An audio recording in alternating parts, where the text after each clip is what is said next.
سلسلہ عالیہ چشتیہ کے عظیم پیشوا خواجہ خواجگان سلطان الہند حضرت سیدنا خواجہ غریب نواز رحمۃ اللہ تعالی علیہ حسن سنجری علیہ رحمۃ اللہ الکوی کو مدینہ منورہ کی حاضری کا شرف ملا۔ اور جب آپ مدینہ منورہ پہنچے، نبی پاک علیہ الصلوۃ والسلام کی بارگاہ میں پہنچے، پیارے آقا علیہ الصلوۃ والسلام کی طرف سے یہ پیغام ملا، اے معین الدین، تو ہمارے دین کا معین یعنی مددگار ہے، تجھے ہندوستان کی ولایت عطا کی، اجمیر جا، تیرے وجود سے بے دینی دور ہوگی اور اسلام رونق پذیر ہوگا۔ چنانچہ سیدنا سلطان الہند خواجہ غریب نواز رحمۃ اللہ تعالی علیہ مدینۃ الہند اجمیر تشریف لائے۔ آپ کی مساعی جمیلہ سے لوگ جوک در جوک حلقہ بگوش اسلام ہونے لگے، گویا فوج در فوج لوگ مسلمان ہونے لگے۔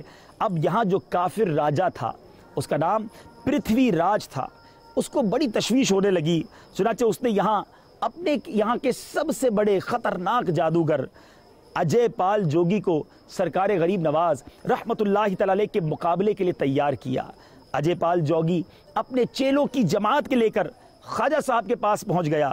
اب مسلمان گھبرائے، مسلمانوں کا جب خواجہ صاحب نے اضطراب دیکھا، کنفیوژن دیکھی، خواجہ غریب نواز رحمۃ اللہ تعالی علیہ نے آپ کے گرد ایک حصار کھینچا اور اب حصار کھینچ کر حکم دیا کہ کوئی مسلمان اس دائرے سے باہر نہ نکلے۔ ادھر جادوگروں نے جادو کے زور سے پانی، آگ اور پتھر برسانے شروع کر دیے، مگر یہ سارے وار اس مبارک حصار کے قریب آ کر بیکار ہو جاتے۔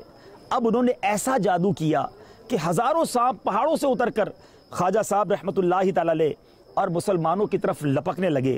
ذرا غور کیجئے کیسا منظر ہوگا کہ مسلمان اس زمانے کے ایک حصار کے اندر موجود ہیں اور ہزاروں سانپ پہاڑوں سے اتر کر مسلمانوں کی طرف جا رہے ہیں۔ سبحان اللہ، مگر وہ حصار کھینچا ہوا خواجہ غریب نواز کا تھا۔ وہ سانپ جو تھے اس حصار کے قریب آتے اور جل کر قریب آ کر مر جاتے۔ جب چیلے ناکام ہو گئے تو خود ان کا گرو خوفناک جادوگر اجے پال جوگی جادو کے ذریعے طرح طرح کے شعبدے دکھانے لگا، مگر حصار کے قریب آتے ہی اس کے سارے شعبدے غائب ہو جاتے۔ اب اس کا بس نہ چلا، غصے سے پیچ و تاب کھاتے ہوئے اس نے اپنا ایک مرگ چھالا یعنی ہرنی کے چمڑا بالوں والا ہوا میں اچھالا اور کود کر اس پر جا بیٹھا اور اڑتا ہوا یکدم بلند ہو گیا، گویا آسمان پر اڑنے لگا۔ مسلمان گھبرائے کہ نہ جانے اب اوپر جا کر اس نے کیا کرنا ہے، اوپر جا کر کون سی اس نے شعبدہ دکھانا ہے، مگر خواجہ خواجگان خواجہ غریب نواز رحمۃ اللہ تعالی علیہ مسکرا رہے تھے۔ اے میرے بیچ اسلامی بھائیوں، آپ خود اوپر تشریف نہیں لے گئے بلکہ اپنی نالین شریف کو، اپنے چپل مبارک کو حکم دیا۔ حکم پاتے ہی وہ نالین بھی تیزی سے اڑتی ہوئی جادوگر کے تعاقب میں پہنچی اور دیکھتے ہی دیکھتے اوپر پہنچ گئی اور اس کے سر پر تڑا تڑ پڑنے لگی۔ ہر ضرب میں وہ نیچے اتر رہا تھا، یہاں تک کہ عاجز ہو کر اترا اور سرکار غریب نواز رحمۃ اللہ تعالی علیہ کے قدموں میں گر پڑا اور سچے دل سے توبہ کی اور مسلمان ہو گیا۔ سبحان اللہ، نگاہ ولی میں وہ تاثیر دیکھی، بدلتی ہزاروں کی تقدیر دیکھی۔ آپ رحمۃ اللہ تعالی علیہ نے اب اس جادوگر کو جو مسلمان ہو گئے تھے خالی نہ چھوڑا۔ اولیاء کرام کی یہی تو شان ہے کہ جس کو نوازتے ہیں خوب نوازتے ہیں۔ اس در سے آج بھی جھولیاں بھری جا رہی ہیں۔ وہ خواجہ غریب نواز کے در سے وہ کیسے واپس جا سکتا تھا؟